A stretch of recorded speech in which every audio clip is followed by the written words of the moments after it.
different churches across the country were interrupted, like barged in. Protests came into the churches chanting really very hateful things. Recently, there have been reports about the rise in anti-Semitism in the United States. 160 documented cases of vandalism, intimidation, this kind of growing trend, unfortunately, of not only anti-Christian, but specifically anti-Catholic. One of the most startling survey results, 1 in 4 Jews in America feel afraid to be outwardly Jewish. They feel afraid to be Jewish, in the United States. Spray painted across the doors of the church, if abortion is not safe, neither are you.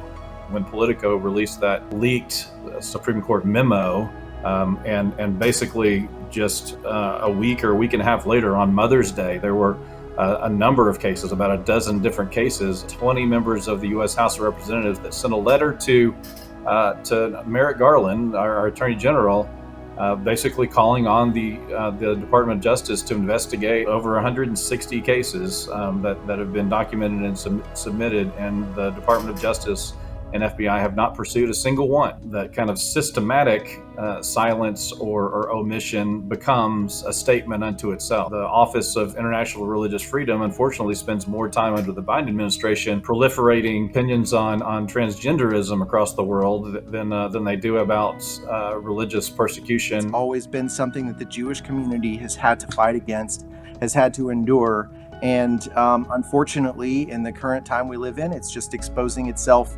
through various hate crimes, synagogue shootings, a synagogue hostage situation in Texas, the shootings in Pittsburgh and in California and San Diego, and then of course in hate crimes on the streets in New York City and other places. Roughly 10 or 12% of hate crimes are kind of like targeted against Christian denominations or actors.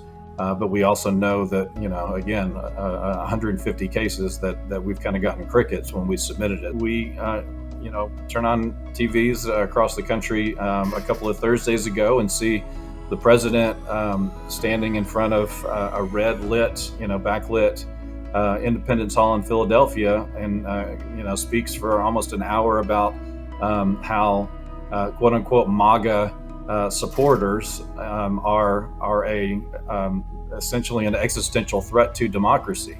Meanwhile, our democratic rights and constitutional rights are actually the ones that are being violated, and not and without really a power to appeal to. Apparently, we are trying to kind of pursue the protections of statutes and case law on these subject matters, and not, quote unquote, kind of taking the law into our own hands, so to speak. Our message is build a relationship with your local Jewish community, and simply just let them know that they're not alone, that they have allies, that they have friends. A strong U.S.-Israel relationship is incredibly important for both countries.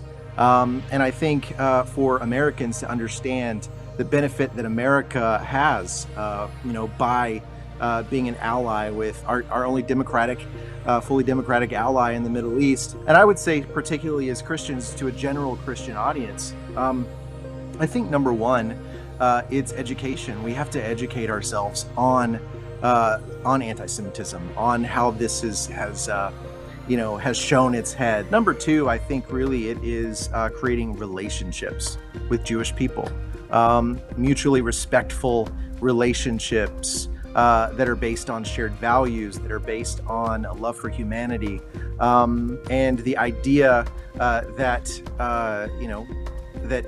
Jews and Christians can come together. I do see an incredible movement of friendship between the Jewish and Christian community. That third thing that we can do as Christians is stand up and show them that they're not alone, and show them that they have friends and allies in the Christian community.